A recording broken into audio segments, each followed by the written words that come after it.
안녕하세요. 크리스찬 나우 김은교입니다. 싱싱한 사과 한 알도 썩은 사과 틈에 들어가면 금방 썩어버린다고 합니다. 일본인 영화 감독 기타노 다케시는 횡단보도에서 빨간불이라도 여럿이서 건너면 두렵지 않다고 얘기했었죠. 그것을 루시퍼의 효과라고 합니다. 천사였던 루시퍼도 악마가 될 수 있다는 거죠. 우리가 썩은 사과랑 같이 있거나 잘못된 생각 갖고 있는 사람들과 같이 있으면 바보가 될 수가 있어요. 그래서 늘 좋은 사람들과 좋은 정보들과 같이 돼야 되겠죠. 이 방송이 그런 방송이 되기를 바랍니다. 한 알의 사과가 썩은 사과들을 다시 싱싱하게 만들 수 있을까요? 오늘 그런 얘기를 해보려고 합니다.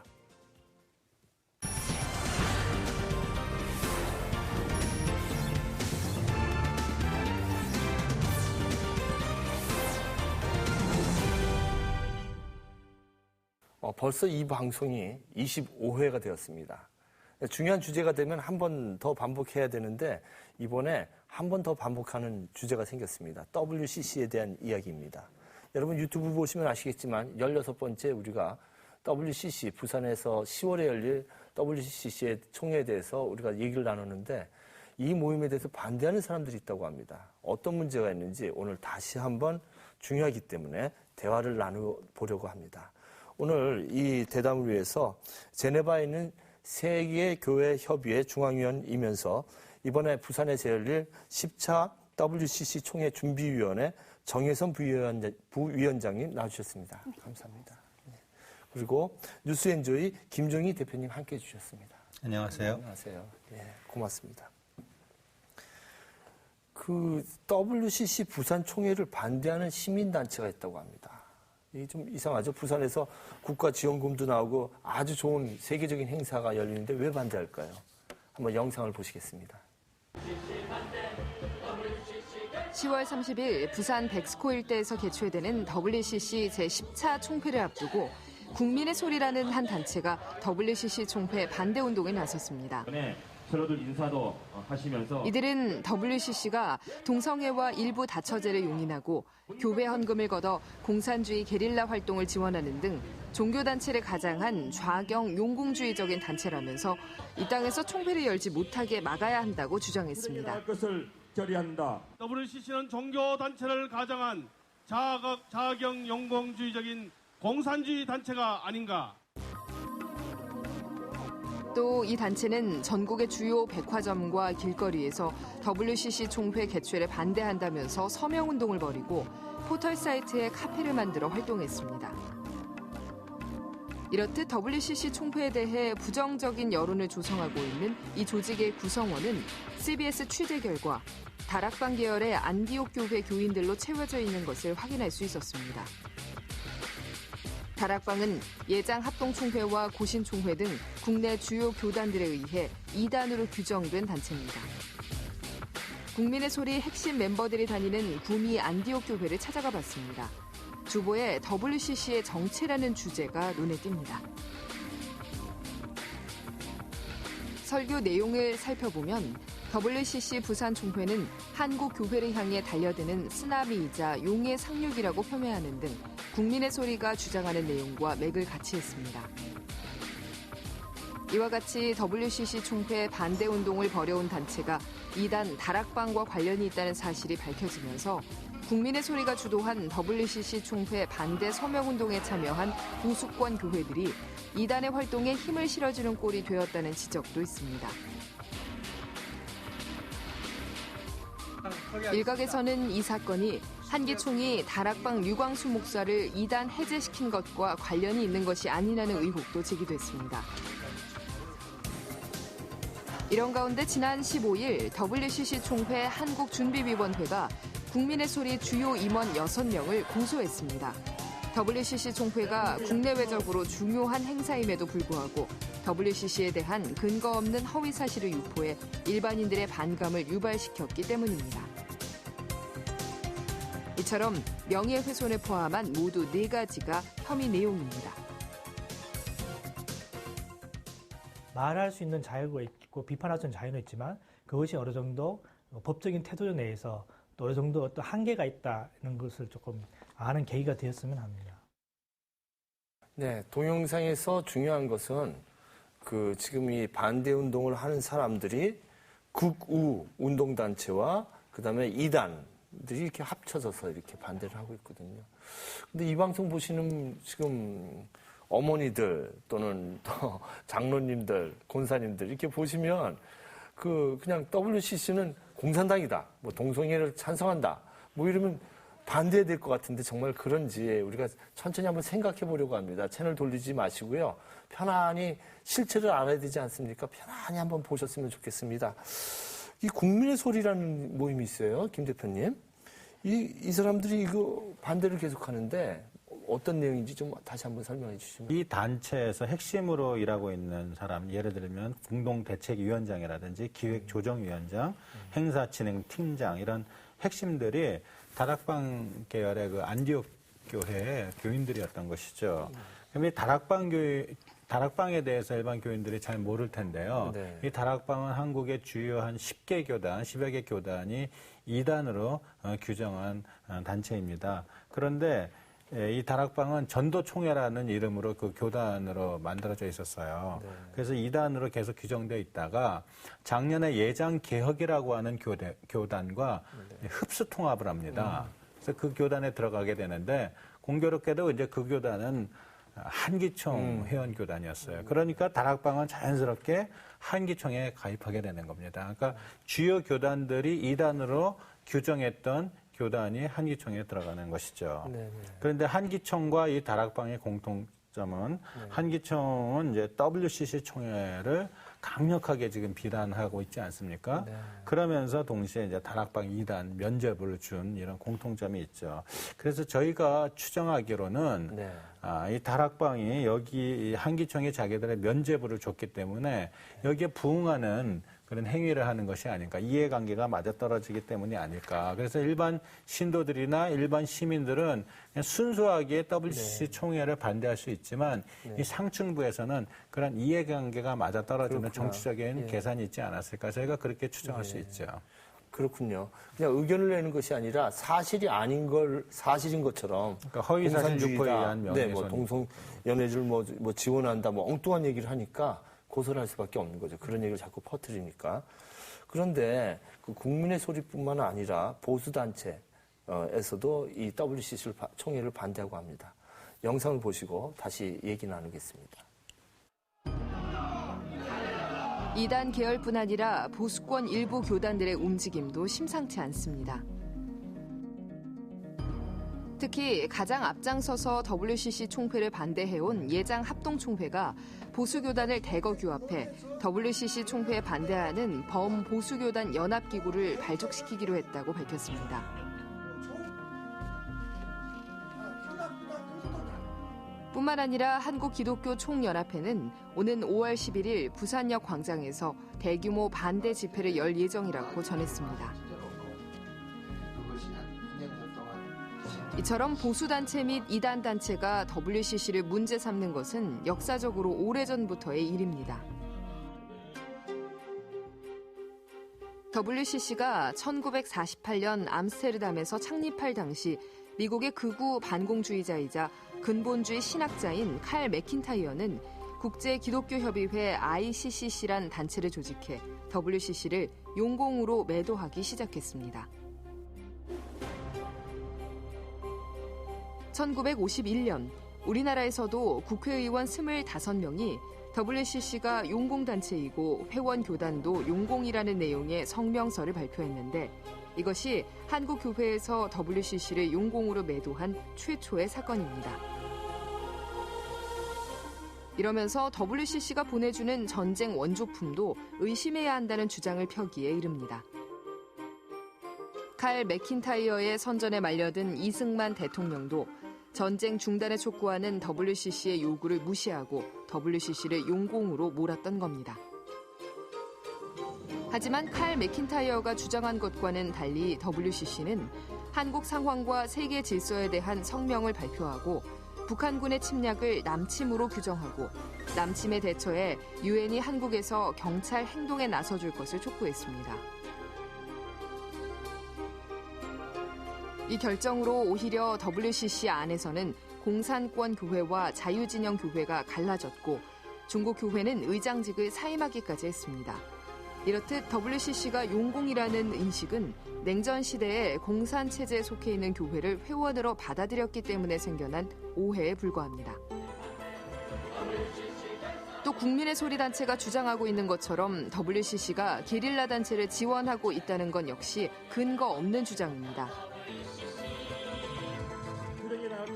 이들은 WCC가 남아공의 인종차별 정책에 반대하는 세력에 대한 지원 활동을 펼쳤는데 이 활동이 테러 지원, 게릴라 활동이라고 왜곡했습니다.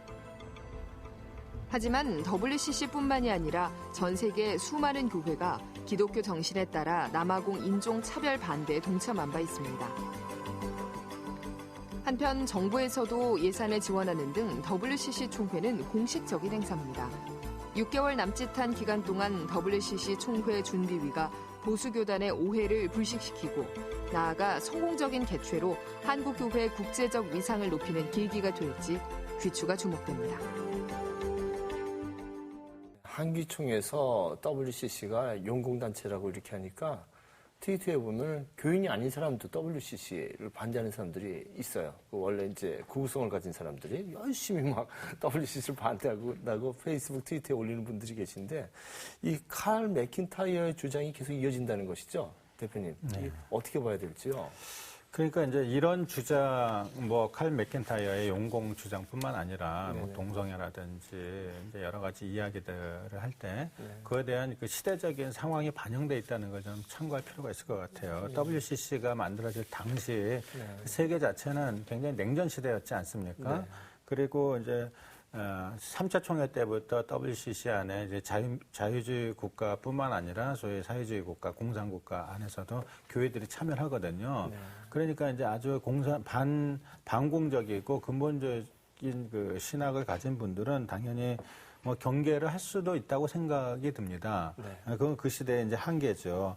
그래서 한국에서도 뭐 WCC 총회가 한국에서 개최되면 이 나라가 그냥 공산화될 것처럼 그렇게 얘기하는데 지금까지 9번 그 세계 총회를 연 곳에서 공산화된 곳은 한 군데도 없었습니다. 그러니까 그건 굉장히 과장된 그런 선동이라고 볼 수밖에 없고요.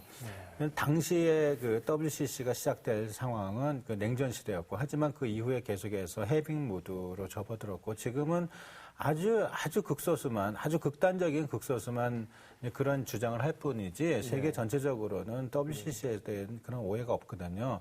근데 한국에서만 유독 이것이 심한 것은 여전히 한국은 이 남북으로 분단된 상황에서 냉전 이데올로기가 굉장히 기승을 부리는 상황이고 그렇기 때문에 그런 상황 속에서 이러한 터무니없는 주장들이 설득력을 갖는 것이죠. 지난번 그 크리스찬 나우 16회 때 우리가 WCC를 한번 얘기했었는데 오늘은 제네바에 있는 세계교회협의회 정혜선 위원을 모시고 그 중앙위원들이 어떻게 생각하는지 한번 얘기를 해보려고 합니다. 그 언제부터 중앙위원을 좀 하셨어요? 네, 2006년 그 브라질 포르투 알레그레에서 있었던 네네. 9차 총회에서 기독교대학 감리의 대표로서 제가 중앙위원으로 선출이 됐고요. 네. 그 중앙위원회 기간은 총회에서 다음 총회 때까지라서 이번 총회가 열리는 10월 달까지 제가 중앙위원회 역할을 담당하게 됩니다. 특별히 중앙위원회는 WCC의 최고 의결기구는 총회이지만은 네네. 총회가 열리는 중간 7년 동안에 네. 주요 의제들을 채택하고 모든 사업들을 진행하는 주요 의결 기구로서 역할을 하고 있습니다. 그러시구나. 그럼 150명 중에 한국분이 몇 분 계시죠? 예장 통합에 박성원 목사님과 저 해서 2사람이 있고요. 예. 특별히 150명 중앙위원 중에 임원까지 포함한 25명의 실행위원이 있는데 제가 또 동부가 대표로 실행위원으로 참여하고 있습니다.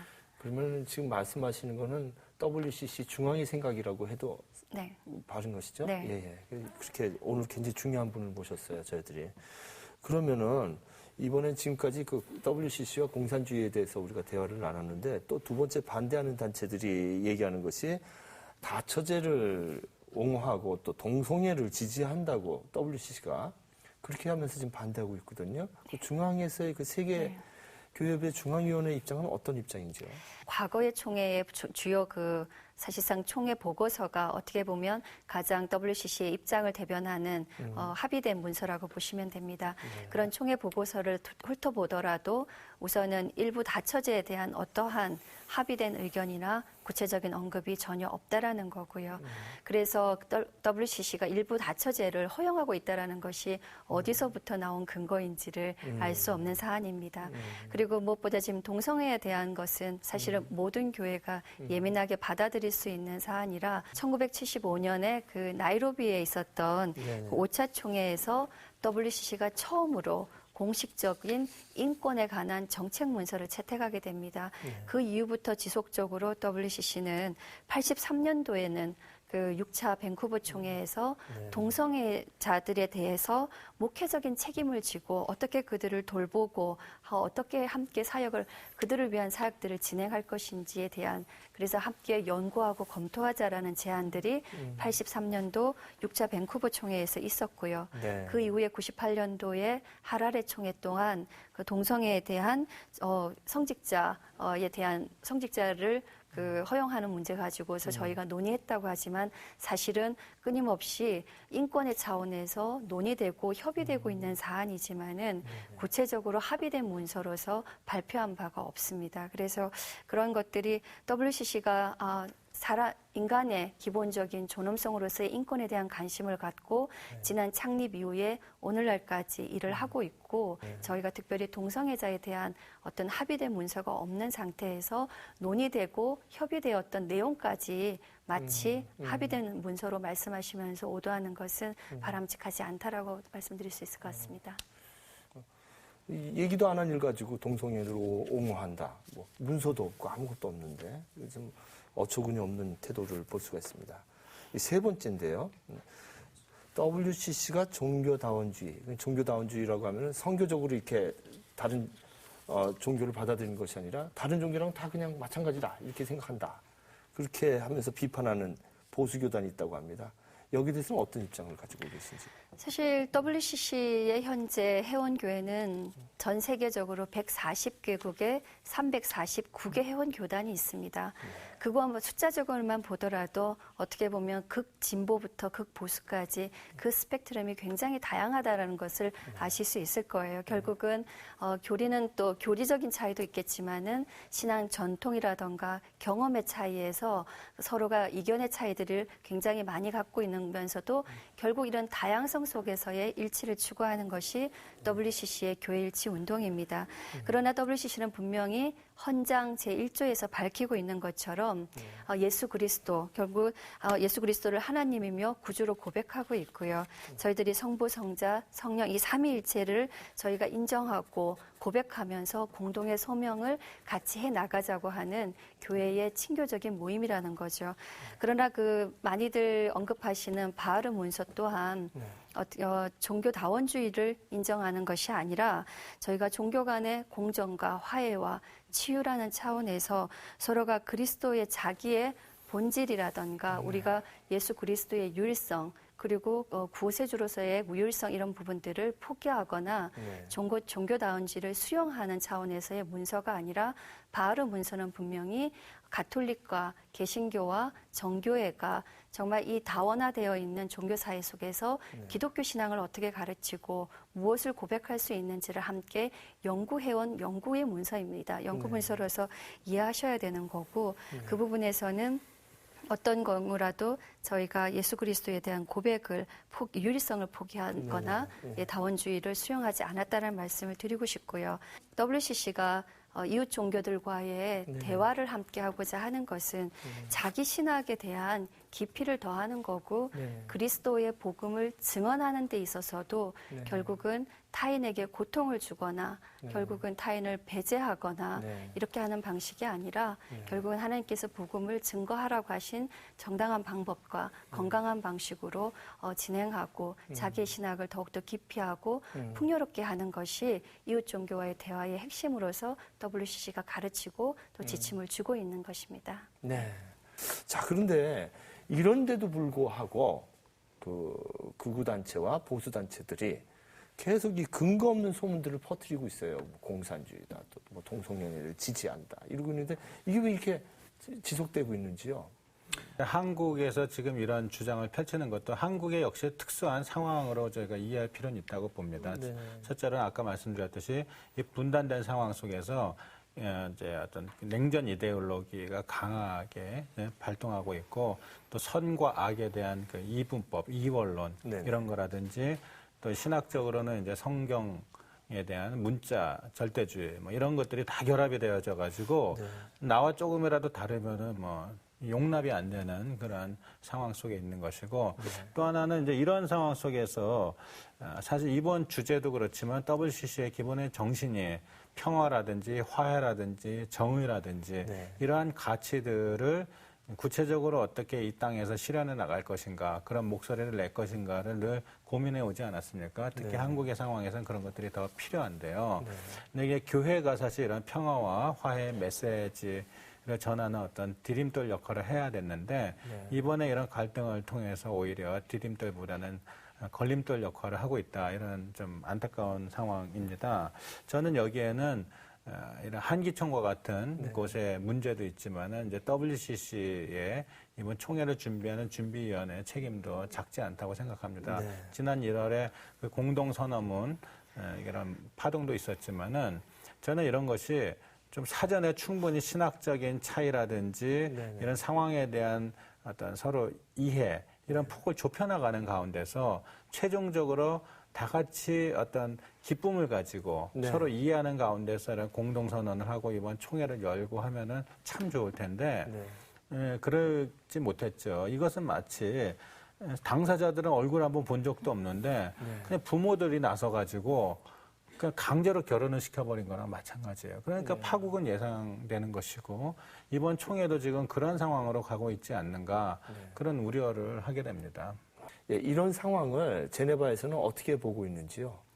그 2009년도에 그 WCC 4개 회원교단과 NCC에 속한 회원교단들이 이 총회를 초청을 했을 때는 세계교회가 얼마나 기뻐하고 감사했는지 모릅니다. 그리고 저희가 또 총회를 유치했을 때의 목적도 분명히 있었고요. 그런데 지금과 같은 상황에서 3년 반을 지나면서 또 끊임없이 극렬하게 반대하는 모습을 보면서 WCC로서는 굉장히 당혹스럽고 우리가 정말 환영받는 게 맞는 건가 그런 개별적인 질문이나 회의석상에서조차 당혹스러운 질문들을 할 수밖에 없습니다. 한국 교회를 바라보면서 이것이 한국 교회만의 문제가 마치 세계의 문제처럼 다루어지고 있는 것에 대해서 경악스러워하고 있고요.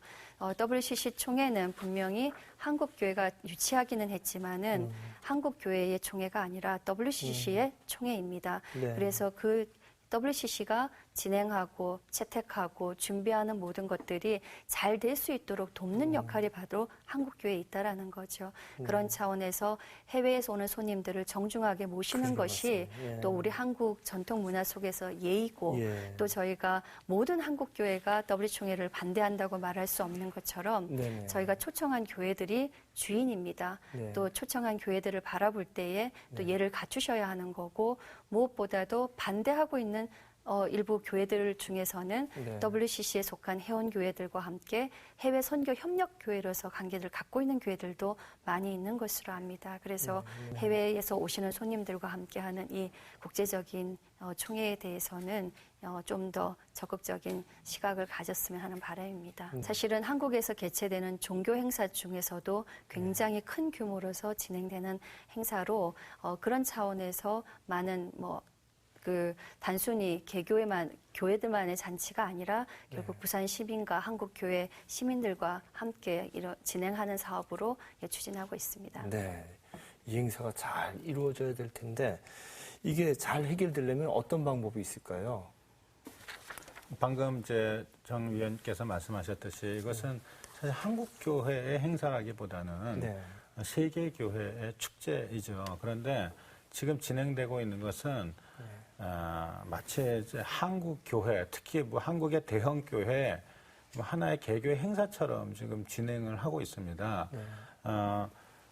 예를 들어서 이제 지금 이 참여교단의 어떤 그 참여율이 굉장히 저조하고 그렇게 되는 것은 몇몇 사람들이 이것을 장악하고서는 이제 자기들 마음대로 하거든요. 마치 대형교회 당회하는 느낌이 들어요. 그래서 참여의 폭을 넓히겠다 해서 준비위원회 13명에서 103명으로 늘린다. 이제 이렇게 얘기를 하는데 실제로는 그냥 숫자만 늘릴 뿐이지 의사결정은 극소수가 하고 있거든요. 그러다 보니까 뭐 예를 들어서 최근에도 나온 것이 부산에서 지금 이미 행사 장소가 다 결정이 됐고 그건 WCC 중앙위원회에서 결정된 겁니다. 그런데 한국준비위원회에서 장소를 이런저런 이유를 들어가지고 뭐 서울로 옮긴다 이런 얘기가 막 나오고 이거는 뭐 제대로 된 논의도 없이 그냥 몇몇이 이런 얘기들을 막 던지고 있거든요. 그런다든지 또 사실은 아까 말씀하셨듯이 이 정부의 지원도 받고 또 부산시의 재정 지원도 받고 하는 거라면은 단순히 이제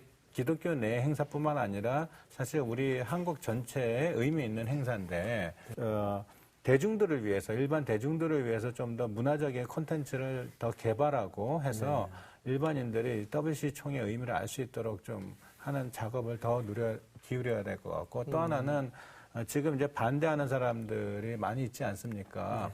그거에 대해서 그냥 이제 법적인 대응도 물론 필요하겠지만 한편으로 더 중요한 거는 대화하는 것이죠. 그러기 위해서는 이 극소수가 이렇게 주도하는 준비팀이 아니고 좀 한국교회의 이런 뜻있는 남녀노소를 좀 막론하고 목회자들뿐만 아니라 평신도들, 전문인들 좀 참여의 폭을 넓혀가지고 좀 더 함께 고민할 수 있는 그런 틀을 좀 만들었으면 좋겠습니다. 저는 다시 한번 말씀드리고 싶은 부분은 WCC 총회를 초청한 사람과 그러니까 실질적으로 이 총회를 협조하는 사람, 결국은 한국준비위원회 차원에서 또 NCC와 WCC 회원교회가 아니지만은 함께 했으면 하는 바람으로 열어놓고 또 초청하는 게스트로서 초청하기도 하고 준비 과정에 초청하는 이런 일들을 지금 진행하고 있는데요. 이 WCC 총회의 초청자가 누구이며 사실상 에큐메니컬 운동의 그동안의 역사성과 전통을 바라볼 때에 운동의 주체는 누구였는가 그리고 향후 총회가 마치고 난 이후까지도 이 에큐메니컬 운동을 이끌어갈 주체가 누구인지에 대해서 볼 때에 WCC 입장에서는 우선은 WCC 회원교회가 우선적 책임을 지는 거고 그동안의 파트너로서의 한국기독교교회협의회가 WCC와 함께 에큐메니컬 운동의 외교적인 채널로서 역할을 해왔습니다. 그래서 이렇게 WCC 회원교회와 NCC가 주인의식을 갖고 이 일들을 할 수 있도록 더 적극적으로 협력하는 것이 절대적으로 필요할 거라는 생각이 들고요. 그러나 이 비회원 교회들에게 저희가 열어놨을 때는 에큐메니칼의 운동 또한 우리 것이다라는 소유를 주장하기 위한 것이 아니라 열려있는 공간으로서 그래서 비회원 교회들에게 또 초청하고 함께 준비하기를 요청드리고 했던 겁니다. 그러나 우리 WCC를 중심으로 한 에큐메니칼 운동의 고유한 색깔들을 결코 잃어버렸으면 안 된다라는 말씀을 드리고 싶고요.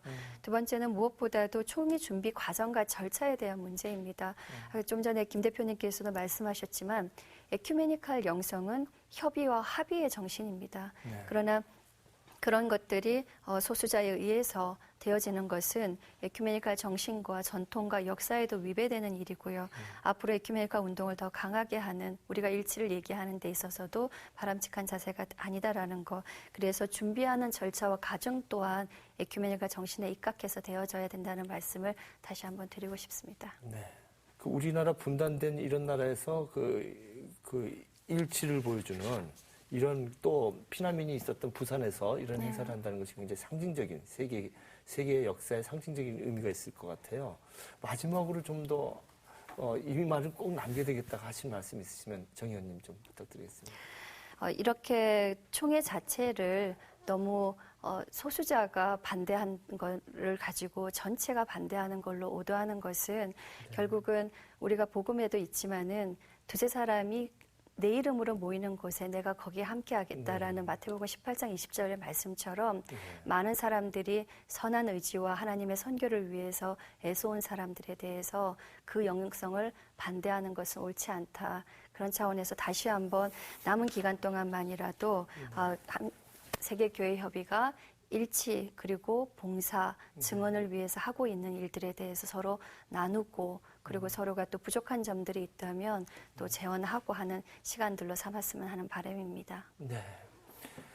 이렇게 좋은 일을 해온 WCC를 비판하기 이전에 세습하지 말고 금권으로 선거하지 말고 권력에 밀착하지 말고 한국교회 대표도 아니면서 대표인 척하는 그러한 모습을 반성부터 했으면 좋겠어요. WCC가 지금까지 해온 일들은 얼마나 위대한 또 굉장히 중요한 일들을 해왔는데 이렇게 어처구니 없는 일들로 인해서 이렇게 방송을 다시 한번 합니다. 부산 시민들 우리 다 갑니다. 세계 사람들도 모이고요. 가시죠. 그죠? 네. 예, 그래서 반갑게 우리가 또 아주 아름다운 축제를 부산에서 열었으면 좋겠습니다. 귀한 말씀 해주셔서 두 분 감사합니다. 감사합니다. 감사합니다.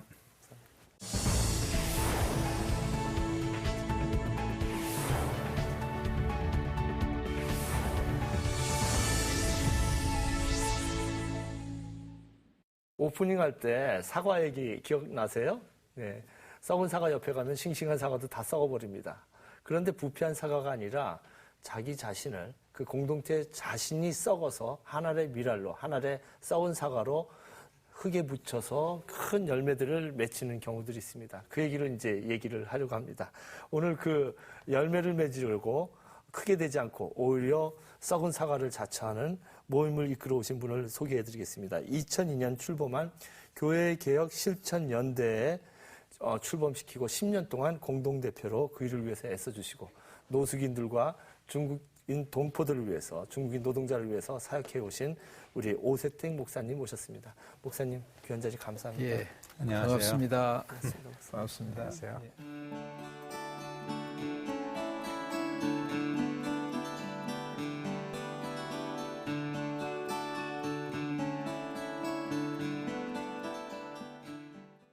목사님 하면 교회 개혁 실천 연대 이렇게 묶어서 생각하는 사람들이 많은 것 같습니다. 예. 그래서 이 모임을 이제 10년 동안 공동 대표를 이렇게 함께 해 오셨는데요.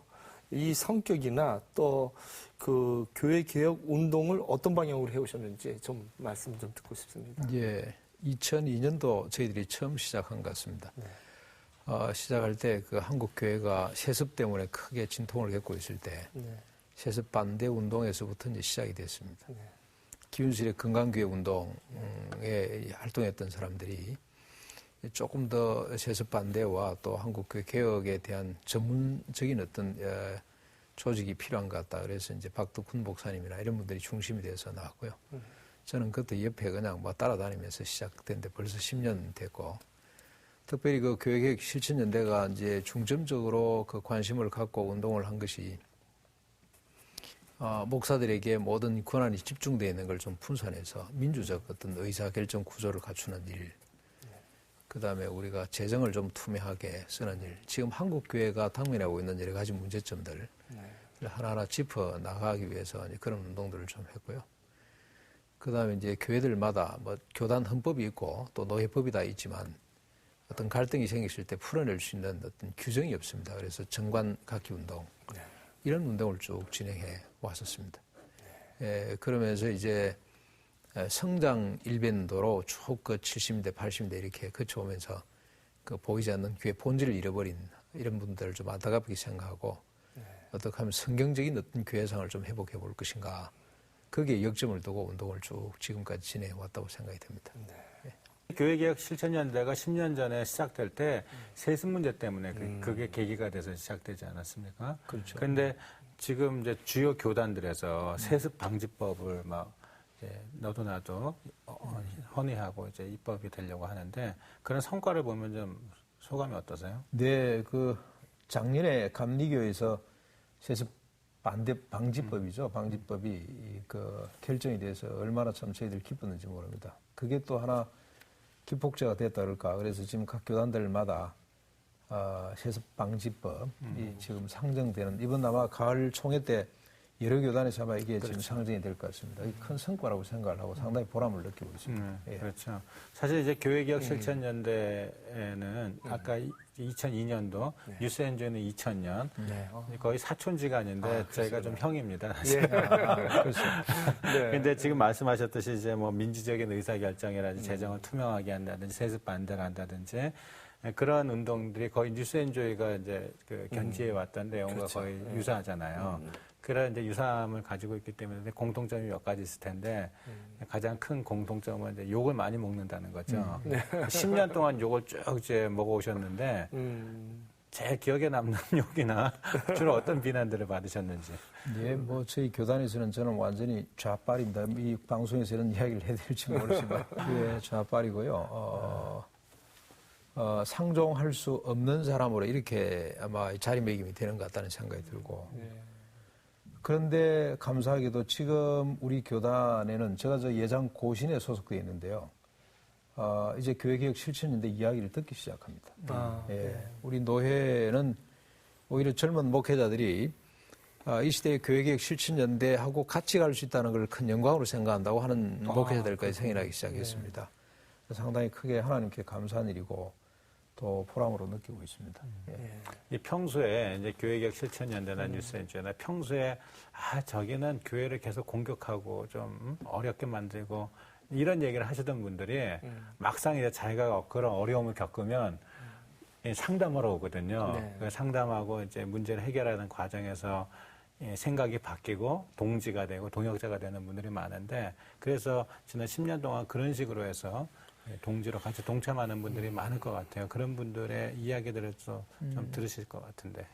예, 처음에는 저희들 그 교회 개혁 실천연대 가운데 가장 중요한 활동 중에 하나가 지금 현재 목회자와 그 성도 사이에 갈등이 있는 교회들을 저희들이 또 상담도 하고 방법들을 제시하고 그러는데 처음에는 들어보면은 이게 감정 때문에 온 분들도 많이 있어요. 어떤 뭐 교리 문제나 본질적인 문제를 가지고 싸우는 것이 아니고 자신들의 감정이나 이권 때문에 싸우는 사람들을 우리가 직접 지도를 합니다. 그러면 안 된다.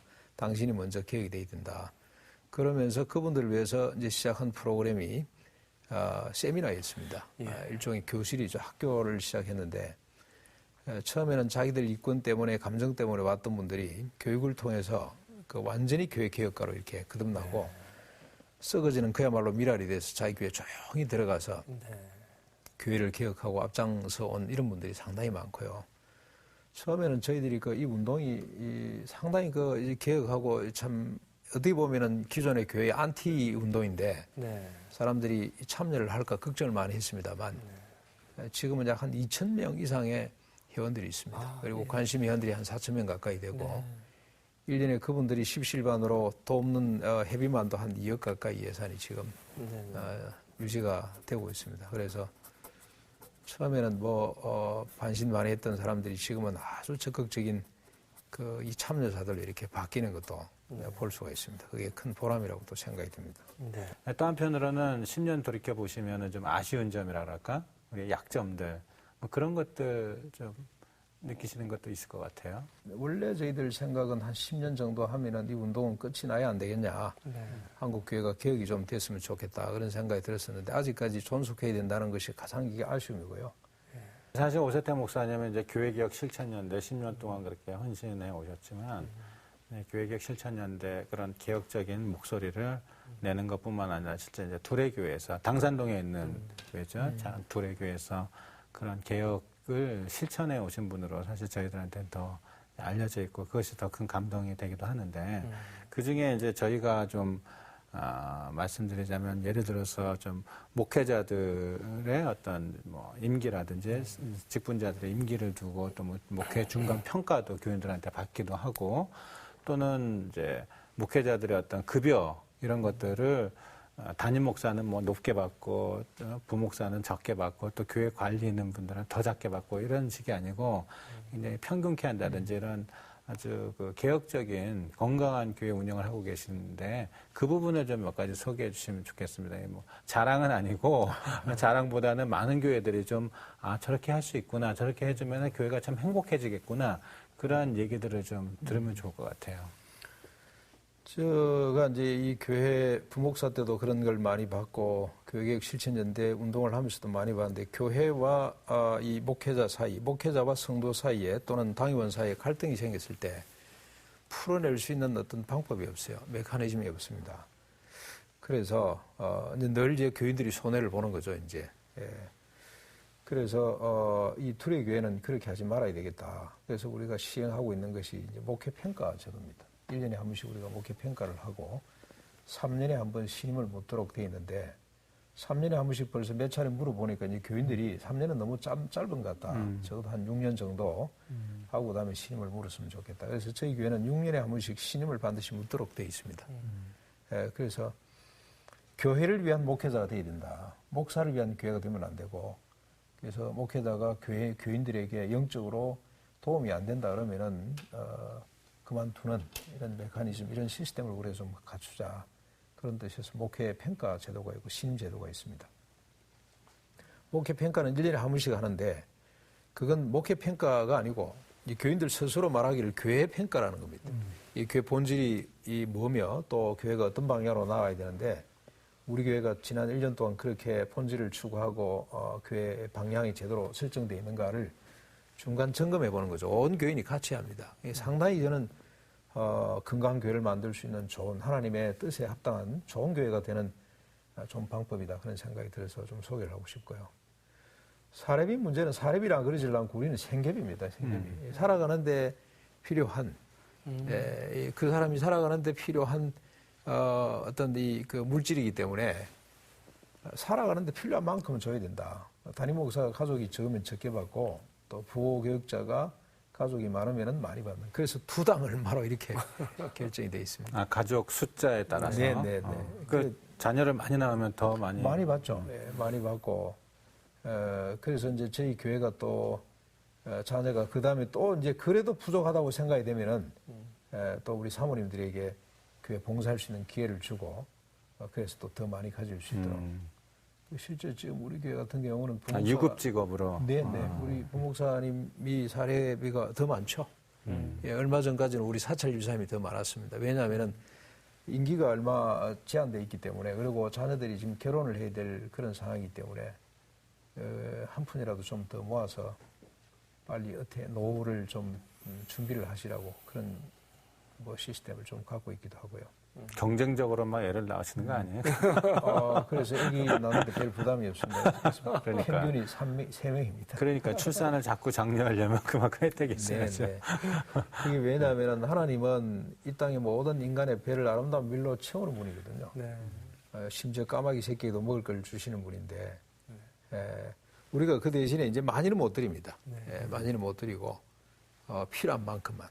그래서 생계비라고 생각을 하자. 그 장래일은 우리가 걱정하지 말자. 바울은 보니까 마지막 이태 동안 새 집에 살다가 그냥 행장 이슬로 사라졌는데, 그 정신으로 우리가 일용할 양식 중심으로 살자. 그렇게 늘 강조를 하고 있습니다. 이게 500명 차고 나면은 또 1000명 모을 거라고 또 교회 새로 짓고, 그거 하고 나면 또 허물고 또 짓고, 그게 이 평생에 교회 짓다 하는 것 같아요, 교인들이. 그걸 좀 막자.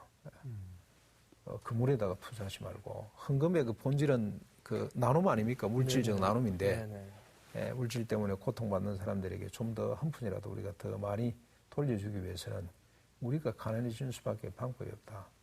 그래서 초라하게 이렇게 지내고 있는데 교인들이 그걸 상당히 좋아합니다. 상상력이 넘친대요. 상상력이. 예, 볼 때마다 너무 예쁘다. 그런 이야기를 하고 있습니다. 가장 심각하게 염려가 되는 부분은 강단의 설교가 너무너무 이게 복음에서 이탈됐다는 생각이 참 많이 들었습니다. 예를 들면 이렇습니다. 우리가 예수 믿으면 구원받는다. 구원이 뭐냐고 한국교회 성도들에게 물어보면은 아마 10명 중에 9명은 죄 용서받고 천당 가는 것이다. 이렇게 답할 겁니다. 예, 맞습니다. 그게 빠지면 구원이 아니죠. 그러나 구원은 그 정도 수준이 아니고 철저하게 자기중심적으로 살 수밖에 없었던 인간이 그리스도 십자가 부활로 말미암아 성령의 부어주심으로 말미암아 자기중심이 아니고 타자중심으로 사는 것이 이게 구원인데 이 부분을 빼버린 것 같아요. 한국교회 이걸 안 가르치고 있다는 생각이 너무너무 저 가슴 속에 큰 짐으로 다가옵니다. 그래서 앞으로 정말 교회 개혁은 말씀으로 돌아가는, 특별히 십자가 부활 복음으로 다시 돌아가는 교회가 됐으면 좋겠다. 고린도서 5장 17절에 14절부터 17절에 보면은 한 번 그리스도가 죽음으로 우리 모두가 죽었다. 우리 모두가 죽었다는 것은 살아있는 자들로 하여금 다시는 자기 자신을 위해 살지 않고 오직 그리스도와 타자를 위해 사는 것이다라고 분명히 밝혀놓고 있거든요. 이런 부분이 없어요. 오늘날 이 한국 교회가 뭘로 사람을 모으냐? 고지론. 자기 욕망입니다. 자기 욕망. 네네. 이 욕망을 충족해 주는 하나님을 섬기면 하나님이 당신들의 욕구, 당신들이 욕망하는 걸 채워준다는 식으로 지금 복음이 이렇게 호도됐다는 생각이 들어요. 네. 이걸 빨리 개선해서 이제는 영광의 십자가가 아니고 네. 고난의 십자가, 네네. 고난의 주님, 이 주님, 뭐 누구 말 맞다나 양각 십자가가 아니라 이제는 음각 십자가가 필요한 시대가 됐다. 네. 그게 가장 시급한 개혁의 내용이 아닌가 그런 생각을 해보게 됩니다. 네.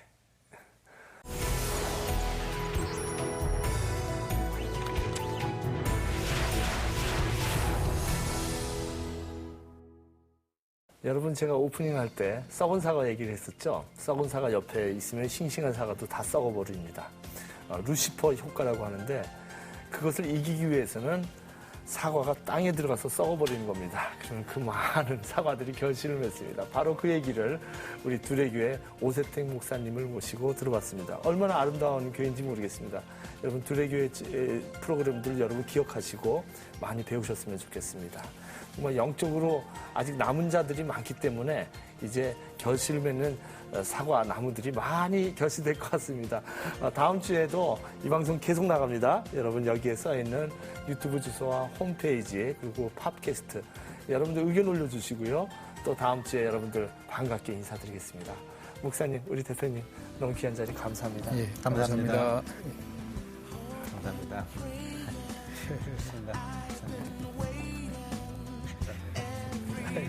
이제 그 노숙자들은 더 이상 노숙자가 아니네요.